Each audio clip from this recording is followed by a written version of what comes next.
Bismillahirrahmanirrahim. Wafil hikmati man istagna bimalin nasi ibtakor. Diceritakan dalam satu hikmah bahwasannya barang siapa yang membutuhkan harta orang lain, maka itu membuktikan bahwa dia fakir. Jadi kalau dalam definisi ini berbeda dengan definisi fikih. Cicing. Kalau definisi fikih kan apa? Yang dinamakan orang fakir itu orang yang tidak memiliki pekerjaan dan tidak mendapatkan penghasilan untuk membiayai dirinya sendiri. Itu cek fikih. Imam fakir cek tasawuf. Jadi fakir tasawuf cek tasawuf itu tidak menghitung berapa kecil atau banyaknya jumlah harta. Begitupun agnia. Kan lamun dina bab fikih mah agnia cukup jalma anu naon? Anu sudah melewati batasan fakir jeung miskin, maka itu agnia, jalma beunghar yang bisa zakat mal, sedekah, infak dan lain sebagainya itu zakat. Itu jalma beunghar. Tapi dalam definisi tasawuf, agnia dan fuqara itu berbeda. Agnia itu adalah orang walaupun tidak punya duit sama sekali, tapi dia tidak membutuhkan milik orang lain, tidak mengharapkan bagian dari orang lain, maka dia agnia. Atau dia hartanya banyak, mobilnya banyak, tapi dia masih mengharap dari orang lain, maka itu fakir. Jadi lebih kepada naon? Lebih kepada bukan lebih kepada loba jeung saeutikna harta, tapi lebih kepada butuh jeung deuna kabatur. Salagi orang masih kena ngarepkeun harta orang lain, maka menurut tasawuf itu adalah orang fakir. Karena secara bahasa pun arti fakir itu apa? Fakir itu artinya membutuhkan. Seperti fakir rahmata rabbih, anu butuh karena naon rahmat Gusti Allah.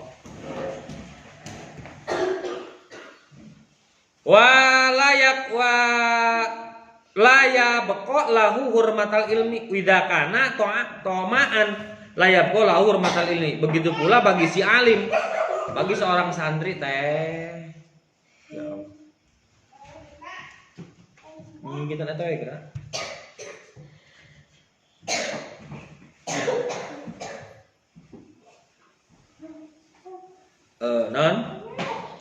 Seorang alim, seorang santri bila dia memiliki sifat toma, maka layak lahu hurmatal ilmi. Tidak ada sedikit pun tersisa kemuliaan ilmu. Nya logikana seperti kieu we, ketika ngajar seorang santri orientasna teh naon? Hei, kuat. Hayang digaji maka layak hurmatal ilmi. Tapi ya itu dia. Jadi apa namanya? Memang dilema, bingung amun ngajelaskeun hal-hal seperti ini, apalagi bukan di bidang pesantren. Jadi kalau seseorang ngamalkan ilmu, orientasinya udah bukan ke amal, bukan ke ngamalkan ilmu, tapi lebih kepada naon? Amplop, karena pulus, karena duit, maka layam ko hurmatau ilmu. Jadi jangan sampai kieu engke marane. Aya nu maot, diundang tahlilan. Lah, kadinya masak huruf kumpul. Tah mun kadinya heueuh sok jeung amplopna tak kadi eta. Eta walayam ko hurmatau ilmi. Seorang kiai, seorang ustad, apapun itu, kalau sudah orientasinya karena duit, karena amplop, maka layak hurmatau ilmi.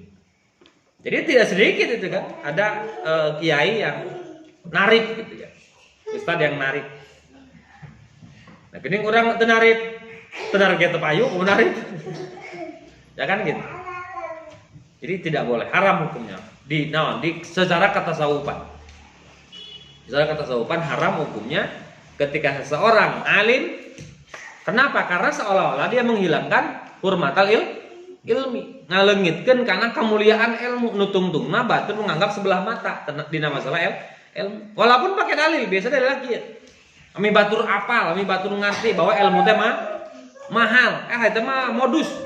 Intinya mah itu mah hayang duit. Tapi bukan berarti seorang alim tidak harus diperhatikan kesejahteraannya, bukan. Ya kak, rumusnya sekamar itu ya. Ajengan sing ngarti, sing ikhlas, ngamalkeun ilmu, anu diamalkan ilmuna sing ngarti teh gitu. Jadi kalau tetap di tupoksinya masing-masing moal aya silih toma moal. Nu ieu moal toma gitu kan. Anu si naon? Moal aya si mustame nage moal boga anggapan bahwa naon ngaleungitkeun karena kamuliaan el.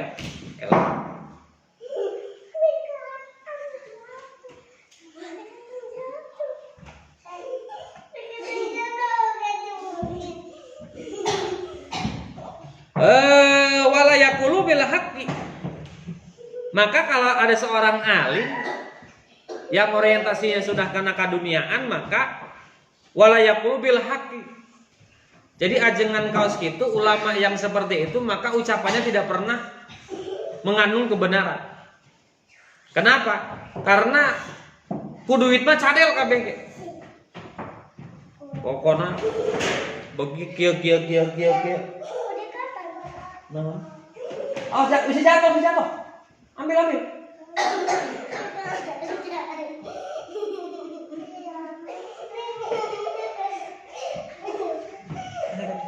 Ampun teh. Iya. Ampun sakit.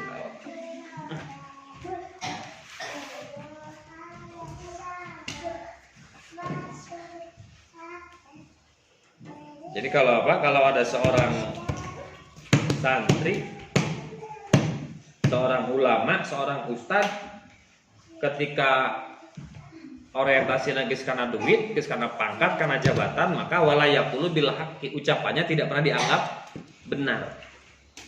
Ya orang kadang apal hukum orang yang sering mere duit ka urang teh boga salah. Tapi karena dia sering mere duit ka urang, maka ucapan yang dia ucapkan lah eta mah hanya biasalah gitu kan. Nah, gitu karena sok mere duit ka urang, beda lamun misalnya orang yang apa namanya? Yang minta dihukumi ku urang teh jalma anu tara duit ka urang. Wah, salah eta mah, kudu dihukum. Ini hukum Islam, tidak tarung-nawar. Wah, sagola.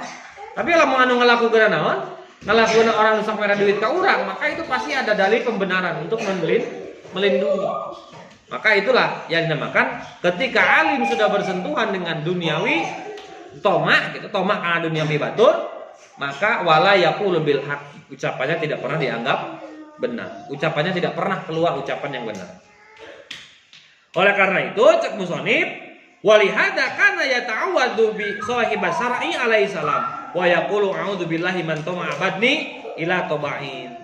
Maka penting wajib bagi seorang santri, seorang ulama, seorang ustaz berdoa kepada Allah, ngadua naon mentanya lindung tina sifat toma ila tomain yadni bitobain. Jadi nyalindung ke Allah karena sifat toma anu jadi watak teh cicing anu jadi karakter. Karena sekarang ini toma itu karakter, bahkan lain karakter deui aya nama jadi naon, jadi mata pencaharian. Ya sama model pengemis, tukang ngamen, itu kan konotasinya itu seolah-olah mereka itu memposisikan diri sebagai orang tidak mampu. Padahal mah orang lain ecek lain beja, orang ngalaman. Ngamen itu di Jakarta itu minimal sapoe 1 juta namunna.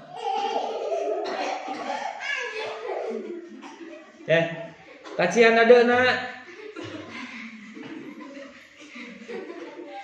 Rekatan.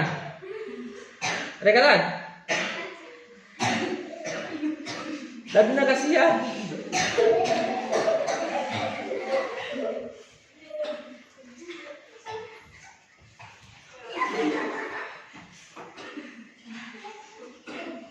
Jadi ari garan jalma geus ada ketahan ini.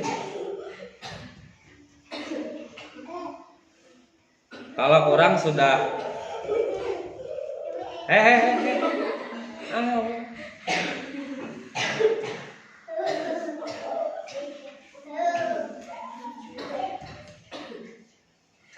sayang.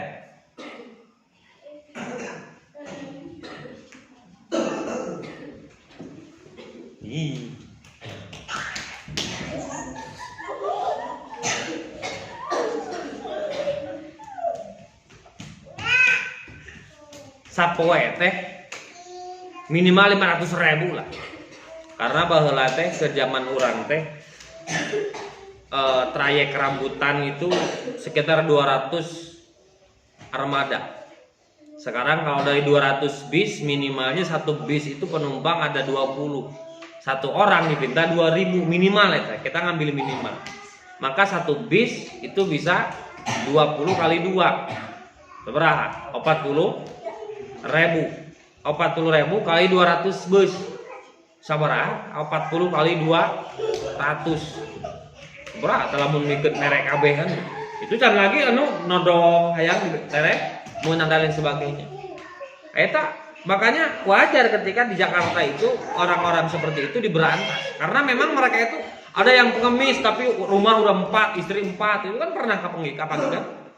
Ya karena apa? Karena toma itu menjadi sebuah karakter. Bahkan sebuah kebutuhan. Dan itu yang harus apa? Seorang alim, seorang ustaz, seorang ulama harus minta perlindungan dari Allah dengan mengucapkan berdoa, a'udzubillahi min toma'in badni ila tobain. Saya berlindung kepada Allah dari sifat toma yang menjadi karakter. Ini mengindikasikan bahwa nyari sakapeung mah sifat toma teh aya di ajengan. Tapi mungkin lebih kepada kemaslahatan umum lah, meureun gitu kan. Sepertinya orang yang toma ya iraha ini merah duit ya. Keur naon? Keur nuluykeun bangunan. Aya toma teh gitu. Tapi yang kita apa? Yang kita minta perlindungan kepada Allah adalah a'udzubika min tomain badni tobain gitu kan. Badni ila tobain. Minta tolong ke Allah supaya kita itu dilindungi dari Allah dari sifat toma yang menjadi karakter. Berarti kalau toma tidak menjadi karakter, ini mungkin agak lumrah saeutik gitu. Agak lumrah. Karena kita kurang kepercayaan. Sebenarnya kalau iman sudah kuat, itu nggak usah toma, rojak we. Kak Gusti Allah. Tapi ya karena kita itu nggak iman memang can ipis keneh biasanya toma dengan dalil imah rojak kan ditantarikeun ka makhluk. Nah, toma-toma keneh. Teh. Allahumma inni a'udzubika min toma'in ila abadni ila tobain. Mentap calin pakuan teh teh. Mintanya lindung ke Allah supaya naon dilindungi tina sifat toma yang menjadi karakter.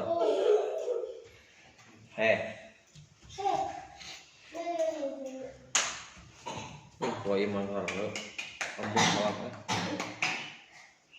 Ari sok mesil saha? Laki.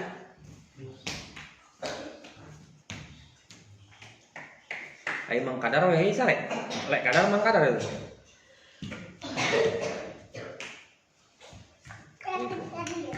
Oke itu. Bisa masuk? Jaiman mana Jaiman? Hah?